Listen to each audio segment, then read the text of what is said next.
نحمدہ و نصلی علی رسول الکریم بسم اللہ الرحمن الرحیم رب اشرح لی صدری ویسر لی امری واحلل عقدۃ من لسانی یفقہوا قولی صدق اللہ العظیم۔ معزز خواتین و حضرات،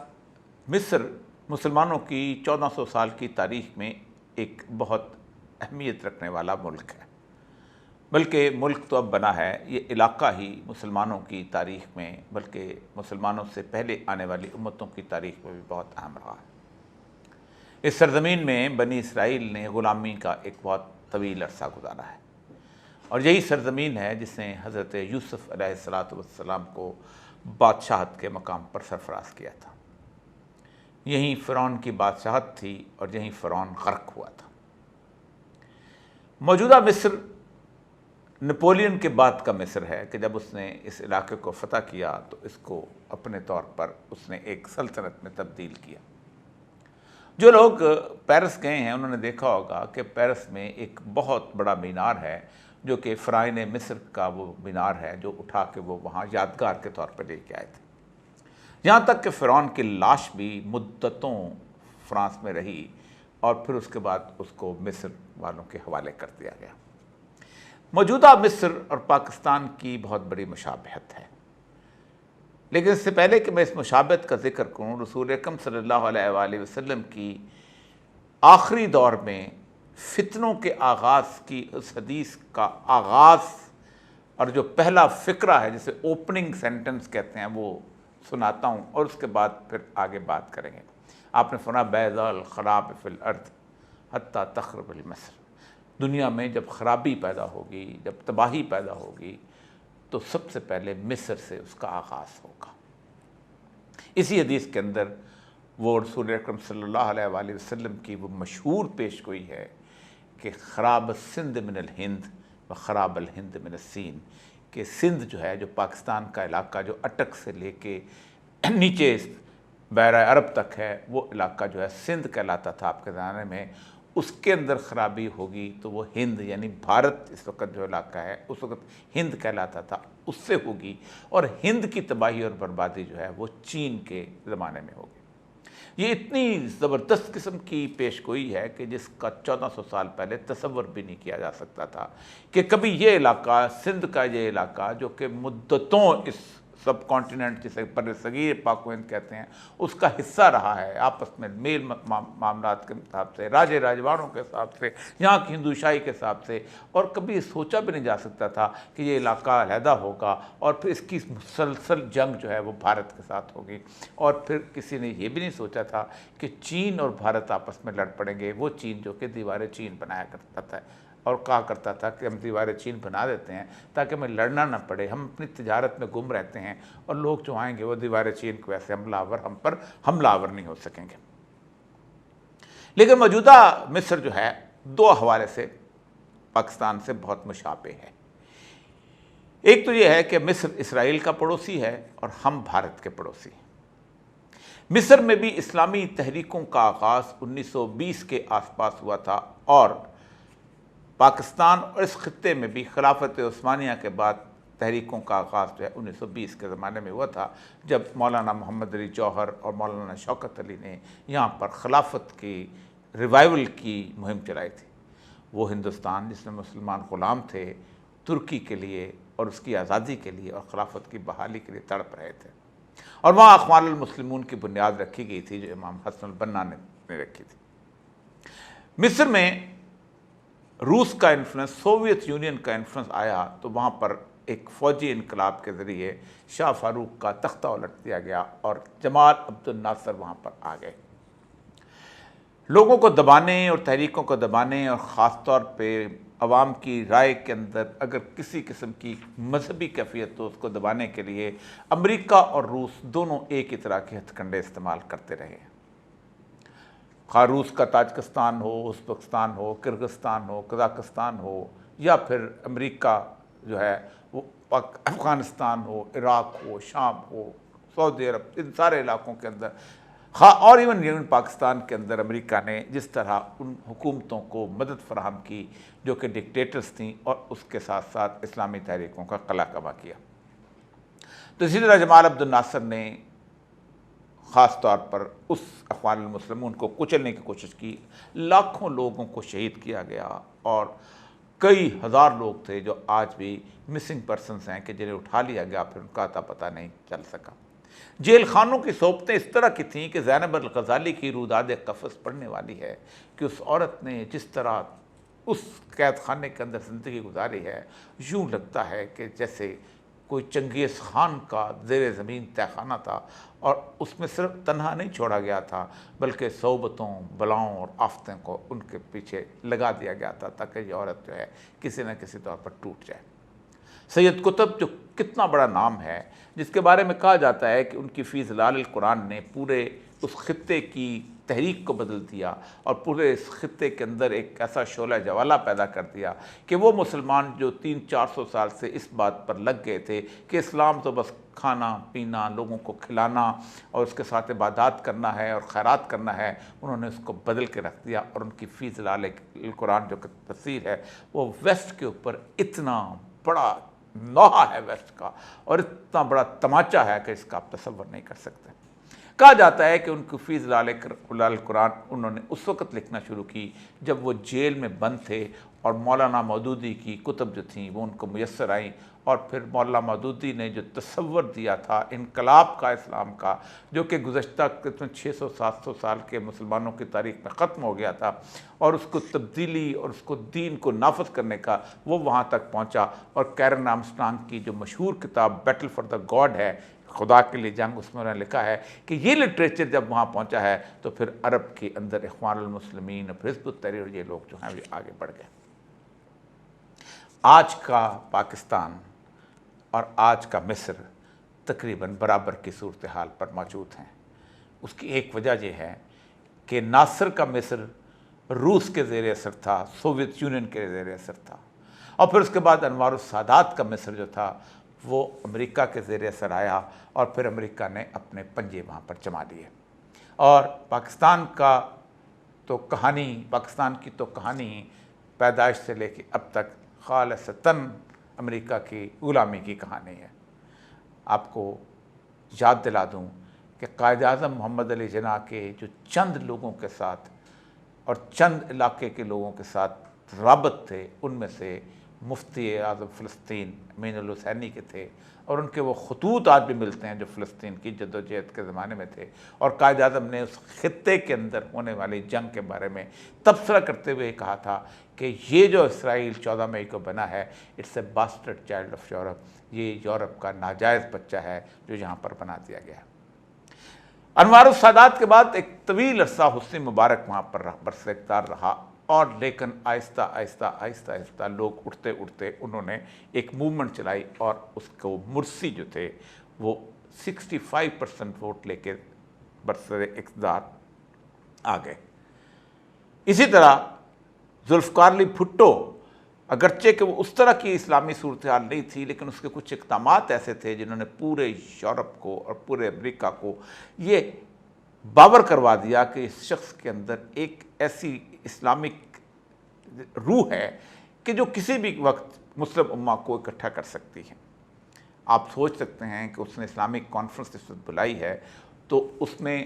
تمام مسلم امہ جو تھی اس کے ممالک اکٹھے ہوئے تھے، سوائے امریکہ کا غلام ایران، شاہ ایران اس میں نہیں آیا تھا، اور یہ ایک بہت بڑا چیلنج بن گیا تھا اس کے لیے، قادیانیوں کو اقلیت دینے کے ساتھ ساتھ اور اس کے بہت سے بیشتر اقدامات۔ لیکن سب سے اہم بات تھی کہ ایک پاکستان جیسے ملک کے اندر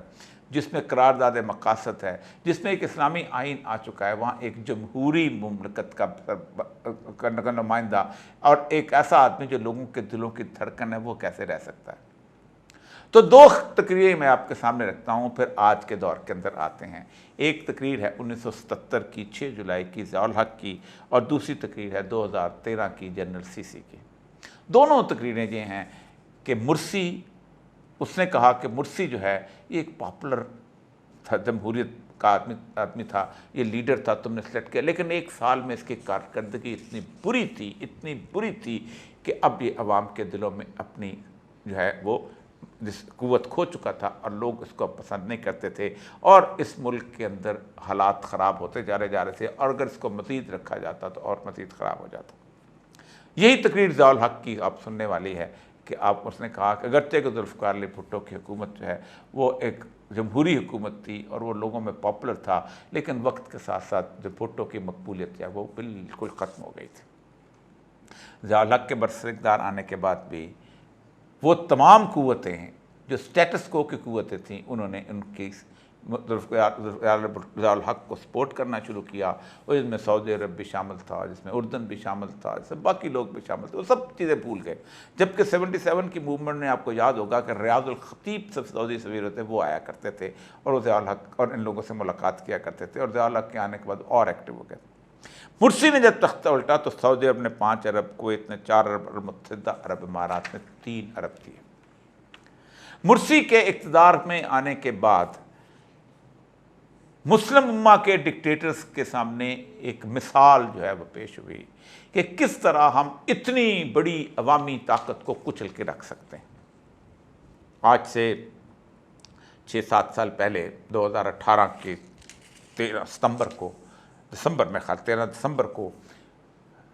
جنرل قمر جاوید باجوہ نے جس وقت دورہ کیا ہے مصر کا، تو میں نے ایک کالم لکھا تھا کہ یہ مصر کیا کرنے گئے ہیں۔ 2 لوگوں سے ملے تھے، ایک آرمی چیف سے ملے تھے اس وقت، یہ جو سی نے بنایا ہوا تھا، اور اس کے ساتھ ساتھ جامعہ ازہر والوں سے ملے تھے کہ علماء نے اپنے خطبوں کے ذریعے اور فتووں کے ذریعے کس طرح اس تحریک کو ختم کیا کو جو روح رکھتی تھی، اور پھر اس کے بعد یہ واپس آ گئے۔ لیکن دنیا بھر میں گفتگو شروع ہو گئی تھی کہ پاکستان میں کسی بھی عوامی طاقت کو کچلنے کے لیے اب مصر کا ماڈل جو ہے وہ استعمال کیا جائے گا۔ مصر کا ماڈل کیا ہے؟ مصر کا ماڈل بنیادی طور پہ یہ ہے کہ آپ کسی بھی عوامی پارٹی کو لوگوں کے سامنے مقدمات کے ذریعے، ان کے خلاف مختلف قسم کے ایکشنز کے ذریعے، ان کے کاروبار کو تباہ کر کے، ان کی زندگیوں کو اجیرن بنا کے مکمل طور پہ عوام سے دور کر دیا جائے۔ عوام ان سے اتنا دور ہو جائیں کہ ان سے محبت تو رکھتے ہوں، وہ چاہتے ہوں کہ وہ مرسی کو ووٹ دیں، لیکن مرسی کا کوئی نمائندہ وہاں نظر نہ آئے، اور پھر اس کے بعد جو بھی نمائندہ وہاں موجود ہو اس کو وہ ووٹ دے دیں۔ یہ بات بالکل آغاز میں ہی سوچی جا چکی تھی کہ اگر عمران خان کو ہٹانا ہے تو پھر اس کے لیے ہمیں کس قسم کا ماڈل اختیار کرنا ہے۔ خواجہ آصف نے اس کی گواہی دی ہے کہ صرف 1 سال کے اندر ان کو یہ آفر کی جا سکی تھی کہ آپ آ جائیں۔ لیکن ایک بنیادی فرق ہے مصر کے ماڈل کے اندر اور پاکستان کے ماڈل کے اندر، اور ایک بنیادی فرق ہے مصر کے حالات کے اندر اور پاکستان کے حالات کے اندر، جس کی وجہ سے میں آج یہ گفتگو کر رہا ہوں۔ مصر کے ماڈل کے اندر جو بھی وہاں پر حکمران آیا ہے اس نے کبھی بھی سیاسی طور پر لوگوں کے اندر گڈ ول بنانے کی کوشش نہیں کی۔ ناصر آیا، اس نے ایک ہی پارٹی بنائی، کوئی اور پارٹی نہیں بنائی، اور اسی کے اندر الیکشن کی ہے اور ریفرینڈم کر کے بیٹھ گیا۔ انوار السادات کا بھی یہی حال تھا، حسنی مبارک کا بھی یہی حال تھا۔ ذرا سا انہوں نے کھولا، اس لڈ کو اٹھایا تو اچانک جس وقت ڈھکن اٹھایا تو ایسا عوام کو ابال آیا کہ آپ کو شاید یاد ہوگا کہ 2011 میں تحریر اسکوائر کے اندر ایک ایسی موومنٹ شروع ہوئی جس میں مرسی کی 4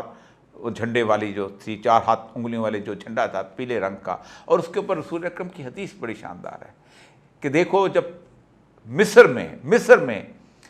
پیلے جھنڈے برآمد ہوں گے تو شام کے لوگ اپنے لیے زیر زمین پناہ گاہیں تلاش کر لیں، کیونکہ ان پر آسمانوں سے حملہ ہوگا، یعنی اوپر سے فضاؤں سے حملہ ہوگا، اور وہی کیفیت جو ہے شام کے لوگوں نے اس کے بعد دیکھی۔ تو اس وقت مرسی جب آیا ہے تو پھر انہوں نے اس کو دبانے کے لیے، کیونکہ سعودی عرب یہ سمجھتا ہے، یو اے ای سمجھتا ہے کہ ایک زبان بولنے والے مصری جو ہیں وہ اگر ایک طرح کی آواز بن گئے اور انہوں نے کہا کہ بادشاہت کو خاتمہ ہونا چاہیے تو پھر یہ پورے عرب میں پھیل جائے گی، تو پھر یہ 15 16 17 جو عرب ورلڈ کی بادشاہتیں ہیں، جو چھوٹی چھوٹی نازک بادشاہتیں ہیں، یہ ختم ہو جائیں گے۔ جبکہ پاکستان کی حالت بالکل مختلف ہے۔ پاکستان میں اگر ایوب خان آیا ہے تو اس نے بھی جمہوریت کی ایک ٹرین چلائی ہے، اور اس نے بھی ذوالفقار علی بھٹو کو، فلاں کو، دوسرے کو، عبدالفضل القادر چودھری، کون سا ایسا بندہ تھا جس کو اپنے ساتھ ملا کے اس نے ایک حکومت بنائی، اور مسلم لیگ کے اندر سے ایک پارٹی کو جنم دیا، اس کو کنونشن مسلم لیگ کہتے تھے، جس کے مقابلے میں کونسل مسلم لیگ تھی وہ ممتاز دولتانہ صاحب نے بنائی تھی، بلکہ اس سے پہلے خواجہ خیر الدین صاحب اور خواجہ ناظم الدین صاحب اور خاص طور پر ماظر ملت نے، اور ایک ایسی موومنٹ تھی کہ جس کا ایک ایوب خان کو سامنا تھا اور اس کو وہ اس طرح کی ڈکٹیٹوریل قسم کی صورتحال پہ وہ نہیں کر سکا تھا۔ پھر اس کے بعد یحییٰ خان کا تو دور ہی بہت مختصر تھا، اس کو تو اپنے ہوش سے ہی فرصت نہ مل سکی، اس نے الیکشن کروایا اور کروانے کے بعد اس کو سمجھ نہیں آئی کہ وہ کیا کرے۔ لیکن ضیاء الحق کے ماشاء اللہ میں بھی ضیاء الحق نے سب سے پہلے مجلس شورا بنائی اور پھر اس کے بعد اس مجلس شورا کے اندر سے ایک نان پارٹی الیکشن کو پیدا کیا، پھر نان پارٹی الیکشن کو پھر پارٹی الیکشن میں تبدیل کیا، پھر اس کے اندر سے ایک اپوزیشن پیدا کی، پھر اس کے اندر سے جنیجو کی ایک پارٹی بنائی، جنیجو کے اندر سے پھر نواز شریف آیا، پھر نواز شریف جنیجو سے بڑا ہیرو بنایا گیا، اور پھر اس کے بعد مشرف بھی، یہ بھی سا۔ تو یہ پاکستان کے اندر ایک طے صورتحال یہ ہے کہ یہاں پر کوئی بھی شخص جس نے اقتدار کو الٹا ہے اس نے اپنے سامنے ریت کی بوریاں رکھی ہیں، اور ان ریت کی بوریوں کے سامنے لوگوں کی نفرت آتی تھی، لوگوں کے نعرے آتے تھے، لوگوں کے پتھر آتے تھے، اور ریت کی بوریاں وہ سیاستدان ہوتے تھے کہ جو اس کے سامنے کھڑے ہو جاتے تھے، اور اس کے بعد ایک مسلسل ایک عمل ہوتا تھا کہ لوگ یہ سمجھتے تھے کہ اب یہ سیاستدان ہی ہیں جن کی وجہ سے ہمارا ملک تباہ ہو گیا ہوا ہے، اور ایک دن اس کے ریت کی بوریوں کے پیچھے جو لوگ ہیں وہ اگر ان سیاستدانوں کے بغیر اگر حکمران بن گئے تو اس ملک سنور جائے گا۔ مثالیں دی جاتی ہیں کہ جتنی دیر ایوب خان نے شروع میں اپنی اقتدار سنبھالا بہت اچھے طریقے سے تھا، لیکن جیسے ہی اس نے سیاستدانوں کو ملایا، جیسے اس کو جمہوریت کا جنون چڑھا، وہ خراب ہونا شروع ہوا۔ ضیاء الحق کا بھی شروع کے دور کے بارے میں یہی کہا جاتا ہے، مشرف کے بارے میں شروع کا 1-1.5 سال بڑا اچھا چل رہا تھا نیب کا، لیکن یہ کہانیاں ہیں۔ بنیادی طور پر مشرف 1-1.5 سال نیب میں اس لیے اس نے سختی کر رہا تھا کہ وہ فائلیں بنا رہا تھا تاکہ لوگوں کو مجبور کر کے ان سیاستدانوں کو اپنے ساتھ ملایا جائے۔ یہی ضیاء الحق کا معاملہ تھا کہ وہ سختیاں کر رہا تھا تاکہ ان سارے معاملات کو اکٹھا کر کے یہاں پر لایا جائے۔ یہ پاکستان کے حالات ہیں۔ آج پاکستان کے حالات جس نہج پر آئے ہیں، اس وقت دنیا میں دھوم یہ ہے کہ شاید ہمیں اس ایجپشین ماڈل کا شکار کیا جانے والا ہے۔ اس کے لیے پاکستان میں آئین اور اس کے ساتھ ان قوانین سے کھلواڑ کیا جا رہا ہے کہ جس کی بنیاد پر اس مملکت خداداد پہ پاکستان کا پہیہ چلتا چلا آ رہا ہے۔ 1-1.5 سال کے لیے 13 پارٹیوں کی ریت کی بوریاں کھڑی کر دی گئی تھیں، اور وہ 13 ریت کی بوریوں نے وہ ساری نفرت اپنے گرد سمیٹنے کی کوشش کی، لیکن لوگوں نے، آپ سوچیں کہ لوگوں نے ان 13 پارٹیوں کو اتنی گالیاں نہیں دیں۔ اس کی ایک وجہ ہے، اس کی وجہ یہ ہے کہ پہلی ریت کی بوری جو کہ 27 اکتوبر 1958 کو رکھی گئی تھی، اور وہ کیبنٹ تھی ایوب خان کی، وہ بہت مضبوط بوری تھی، اور پھر مارشل لا کے قوانین نے اس بوری کو اور مضبوط کر دیا تھا، لیکن اس بوری میں آہستہ آہستہ سوراخ ہونے لگا، اور اس سوراخ کو میں جب وہ بوریاں ناکارہ ہو گئیں تو پھر اس کے بعد ہوا یہ کہ ایوب خان کے جانے کے بعد دوسری بوریاں رکھ دی گئیں، اور پھر ذوالفقار علی بھٹو خود سامنے آ گئے اور انہوں نے کچھ حد تک اس نقصان کا ازالہ کر دیا جو ان بوریوں کی وجہ سے مشرقی پاکستان میں ہوا تھا، کیونکہ ہم نے اصل لیڈرشپ کو اگنور کیا تھا، اور ہم نے اس جمہوری لیڈرشپ کو ختم کر دیا، اس کو طاقت نہیں دی تھی، اس کو وزیر اعظم نہیں بنایا تھا، اور ہمارا ملک جو ہے وہ ٹوٹ گیا۔ لیکن مشرف کے آتے آتے وہ بوریاں مزید کمزور ہو گئیں، اور مشرف کو NRO کرنا پڑا۔ اب ریت کی بوریاں جو ہیں وہ کیئر ٹیکر گورنمنٹ کے ذریعے آتی ہیں، لیکن وہ بہت تھوڑے عرصے کے لیے، اور کہا جاتا ہے کہ منور کیا جاتا ہے، لیکن آج سے پہلے جتنی بھی کیئر ٹیکر گورنمنٹ آتی رہی ہیں ان کے بارے میں ایک ضروری تردد کیا جاتا رہا ہے کہ یہ ان کی غیر جانبداری ضرور ہے۔ ٹھیک ہے، نجم سیٹھی آ گیا تھا، لیکن بہرحال کہا جاتا تھا کہ کہیں نہ کہیں وہ اس کا توجہ اس طرف دونوں طرف ہے، بیلنس ہے، اگرچہ کہ اس نواز شریف نے اس کو بعد میں نوازا تھا، اس وقت وہ نوازا نہیں گیا تھا۔ اس سے پہلے حسن عسکری صاحب جب آئے تھے اس وقت بھی یہ تھا کہ حسن عسکری صاحب دونوں طرف تبصرہ نگاری کرتے رہتے ہیں، اور وہ وہ جو اوپر میر ہزار خان خود سے وزیر اعظم آئے تھے، ان کی بھی غیر جانبداری جو تھی اپنی جگہ پہ موجود تھی۔ اس سے پہلے وہ جو جج تھے سوات سے تعلق رکھنے والے، ان کی بھی غیر جانبداری جو تھی وہ مشکوک نہیں تھی۔ لیکن اس وقت جو حکومت آئی ہے، اس کے میں لوگوں کو جانتا ہوں، میرے دوست ہیں، بڑے بڑے اچھے دوست ہیں۔ خود انوار الحق صاحب سے میرا ایک پرانا تعلق رہا ہے، بہت ذہین آدمی ہیں۔ انیق احمد میرے کتنے سالوں کا دوست ہے، میں نے سمیع سعید کے ساتھ کام کیا ہوا ہے، میں احد چیمہ کو بہت اچھی طرح سے جانتا ہوں، میں اس کے ساتھ ساتھ اور بہت سارے جتنے بھی لوگ ہیں کہ جو اس کیبنٹ کے اندر موجود ہیں ان کو میں اچھی طرح جانتا ہوں۔ لیکن ایک بات خاص طور پہ اس کابینہ کے اندر واضح ہے کہ اس میں ایسے لوگوں کو لایا گیا ہے کہ جن کی پی ٹی آئی کے ساتھ یعنی عمران خان کے ساتھ نفرت مسلم ہے، جس میں ٹویٹ اگر پڑھ دیے جائیں وزیر اطلاعات جو ہیں سولنگی صاحب کے، تو آپ کے سامنے بات کھل کر سامنے آ جاتی ہے۔ مصر میں اخوان المسلمون کے 5 لاکھ سے زیادہ لوگوں کو شہید کیا گیا، 30 سال کا عرصہ لگا، لیکن 2011 میں دوبارہ اٹھ کھڑے ہوئے، اور پھر ان کو سنبھالنے کے لیے پوری دنیا کی طاقت جو ہے وہاں چھونک دی گئی۔ اسرائیل کی براہ راست نگرانی وہاں موجود ہے، امریکہ موجود ہے۔ پاکستان میں کسی بھی سیاسی پارٹی کو نہ ایسے دفن کیا گیا، نہ دفن ہو سکی، خواہ وہ ذوالفقار علی بھٹو ہو، خواہ وہ اس سے پہلے فاطمہ جناح کی موومنٹ ہو، خواہ وہ شیخ مجیب الرحمن کے اوپر غداری کا کیس چلانا ہو۔ لیکن مصر کا جغرافیہ بھی ہم سے بہت مختلف ہے۔ مصر کے اندر انقلاب آتا ہے تو اس کو کچلنے کے لیے ارد گرد کے ممالک، خاص طور پہ عرب دنیا موجود ہوتی ہے کہ ان کو اپنا خطرہ پڑ جاتا ہے۔ پاکستان میں انقلاب سے شاید کسی کو کوئی خطرہ نہ ہو۔ اس کی ایک وجہ ہے، مصر کو وہ مناسب طور پر سٹیبل ملک دیکھنا چاہتے ہیں۔ وہاں سے سویز کی نہر گزرتی ہے۔ مصر میں اگر آج خرابی پیدا ہو جائے تو وہ راستہ رک جاتا ہے جو انٹرنیشنل ٹریڈ کا راستہ ہے، جس سے $2 ارب کماتے ہیں۔ ہمارے ہاں سے کوئی سویز نہیں گزرتی، ہمارے ہاں سے صرف ایک سی پیک گزرنا ہے، اور اسی کو روکنے کے لیے اس پاکستان کو مسلسل ڈسٹرب رکھا جا رہا ہے۔ لیکن پاکستان میں یہ پہلی دفعہ ایسا ہوا ہے کہ ایسی ریت کی بوریاں رکھی گئی ہیں کہ جن کے پار دیکھا جا سکتا ہے۔ جتنی جلدی ہو ان ریت کی بوریوں کو ہٹا کے لوگوں کا نمائندہ حکومت جو ہے، لوگوں کی نمائندہ کیبنٹ جو ہے، لوگوں کی نمائندہ اسمبلی کو لے آئیں، ورنہ نقصان بہت بڑا ہوگا۔